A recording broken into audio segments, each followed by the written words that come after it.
Go. All right, links out. You sound good over the music, what I can hear of you. Hey, are you still there? Yeah, I'm still here. You're just going to have to deal with the music. No, the music left. The music left. Now you just sound like you're like a space case, like you're paranoid. The music's gone. I don't hear the music anymore. No, I'm just telling you, motherfucker, the music stopped. Hey, you ever put peanuts in your Dr. Pepper?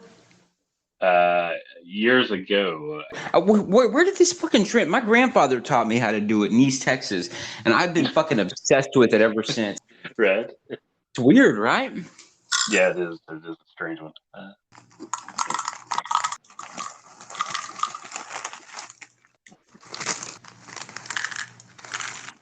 Oh, and there she is. Hey. Toni. Yeah. Can you hear it? Yeah, I think so. Can you hear us, Toni? I can. Can you hear me? Awesome. Loud and clear. Yeah. Loud and clear. Word. We did it. We did it. Word to your mother, Toni. Just nobody trip over the cord in the process, and we'll be. Hey, nobody trip. Just period. Don't be whack. Whatever happens. What would happen if Boys to Men came out with another album and it was called like Men to Old Men or I don't know, something like that? I think that it would kill as an album. I'd buy it. I'd listen to Men to Old Men. Yeah, absolutely. Yeah, me too. Yeah, no doubt. So Toni, tell me about yourself. I've listened to a couple of podcasts that you've been on, and I've watched your videos, which are fucking hilarious, and I watch them over and over. Why did you start doing this? I'm so grateful that you watch them over and over, therefore pleasing the algorithm with view counts. 1 second, everybody. A moment of silence.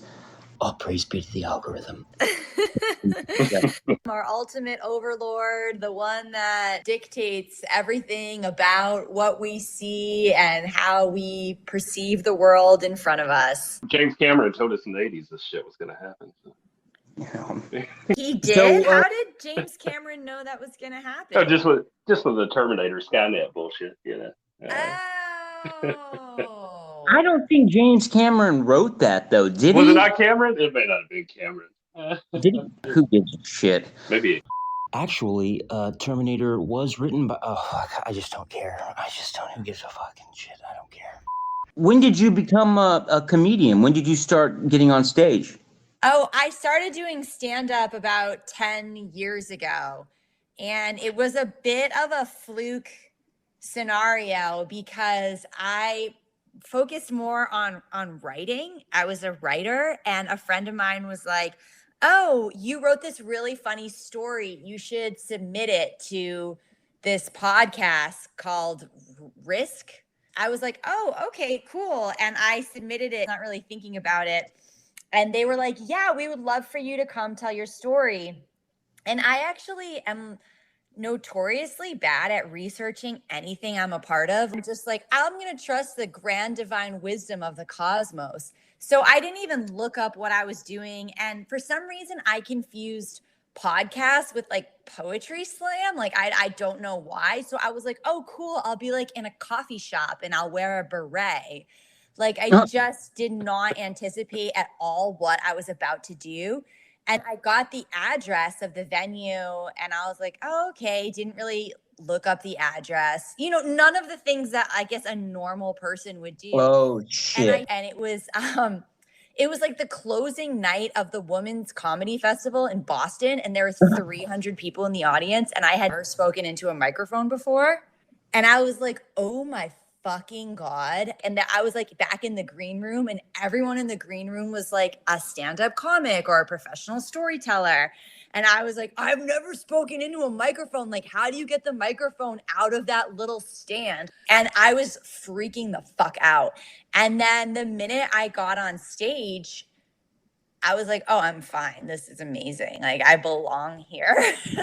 That's so great. People tell me, like, if they're meant to be on stage, all of the hesitation and fear melts away back into the unconscious. But the people who are not meant to be on stage are totally calm prior to going on stage, but the second that they put their foot out into the spotlight, it's the opposite. And it's Wow. yeah, They become a shit show. So once this happened, what did you do with this opportunity? Well, I ended up like doing really well in that circumstance and became very arrogant, and I was like, I am a natural and I am a stand-up comic. And I went to a few open mics, and I have to say, this is like so obnoxious retrospectively, so to admit this in public is embarrassing, but I did an open mic, and I was one of two women out of maybe like 40 people. And everyone was kind of like in their early 20s, and they were all dudes. So Right. I ended up entering this contest and just lied. And I was like, I've been doing comedy for 5 years. I just fucking lied in New York. And I ended up doing really well in that contest. And that was like the third time I'd ever been on stage.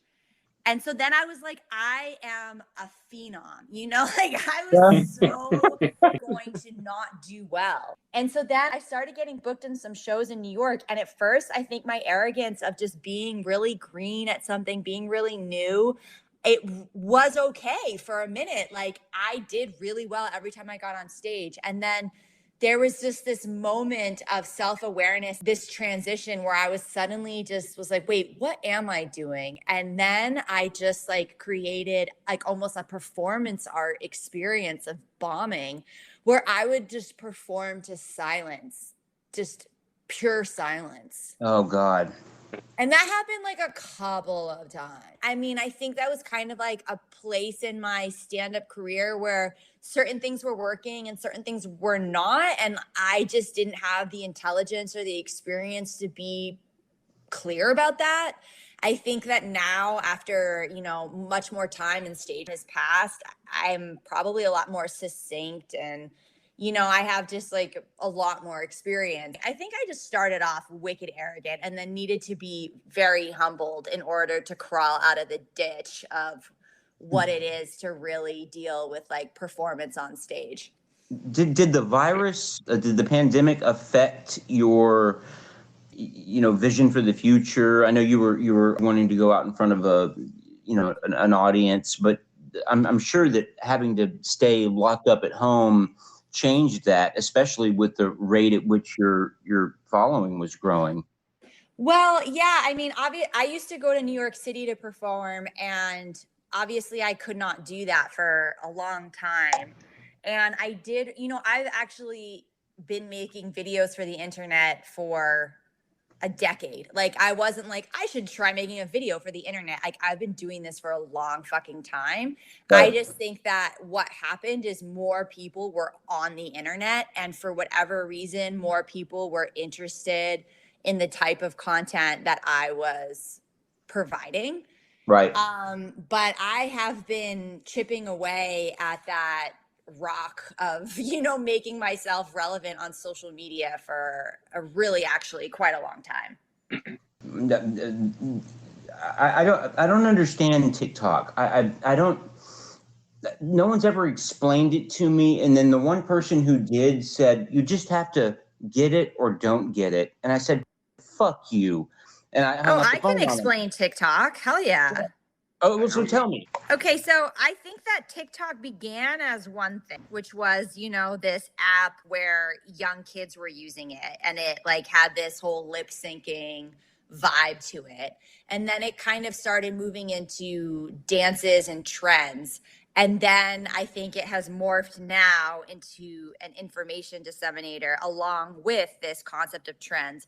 So I think what's kind of interesting, if you look at it from a collective consciousness point of view, is that for most of, comedy specifically, I'll just speak about comedy, which is what I know best about, it would be very hacky to repeat comedy you've heard within another context. And so that would be considered a major taboo. Give me an example, if you don't mind. Yeah, I mean, like, if you stole someone's joke or you had a style similar to another person, it would be considered a hack. Oh my God, I'm a hack. With